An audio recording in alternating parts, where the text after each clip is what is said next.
I think you're seeing it right now is that Merkel essentially left office, right? She's left office, I think, kind of in disgrace, right? As her failed efforts, right, to open the borders and to have this huge migrant crisis that she triggered, I think turned the German people off, and her party lost power.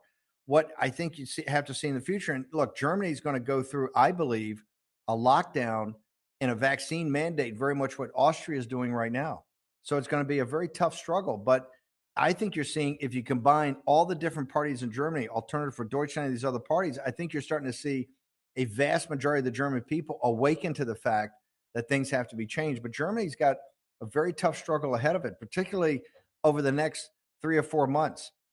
I believe that one of the fears is they're going to follow Austria, which Austria is saying a total lockdown. First, they're going to lock down all unvaccinated people. Now they're going to lock down everybody.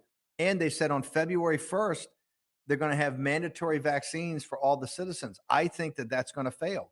And I think that's going to trigger, I believe Germany will try to go along those lines. I think that's going to fail too, because people are going to awaken to the fact that if you want to live as free men and women, you can't just kowtow to total dictatorial control by these central governments. And I think, but each country's different, right? Each country's different. But I think you're seeing people fight back right now, whether there's protests in the streets here in America, there's huge protests in Germany, the protests in France. And I think at the end of the day, democracy is going to win. Knowledge and rationality is going to win. And I'm not saying the struggle is not going to be hard. And this is my point. When the Chinese Communist Party is destroyed, you're also going to have your struggle with democracy. It's not, democracy is a process, and is a process of continual engagement, and it's tough. It'd be much easier for all of you to get on with your lives and not have to worry about taking down the Chinese Communist Party, right? But you're dedicated to a duty. You feel you have a duty to your ancestors. You think you have a duty, feel you have a duty to China and to the Chinese people to take this on. Just like as German citizens, you have a duty to sit there and confront the totalitarian or authoritarian rule. And to me, the strongest thing we have is democracy. The strongest thing we have at the ballot box. You see it in the United States. We're winning now more elections than we've ever won. 75% of the Chinese American citizens in New York are voting with Trump Republicans and as Republicans. So I couldn't be more enthusiastic, particularly see we're at the very early stages of this. I mean, Miles has only been out of China since 2016. He really only became onto the American scene in 2017 with the warning to the West.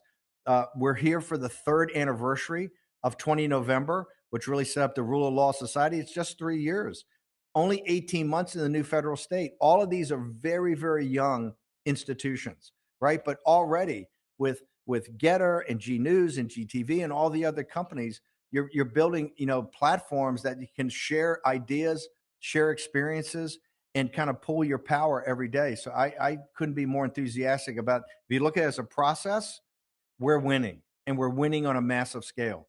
And the lies and misrepresentations of not just the Chinese Communist Party, but their partners everywhere, whether those partners are in Germany, the city of London, Wall Street, they're starting to crumble. And that's one of the reasons they're getting so reactionary.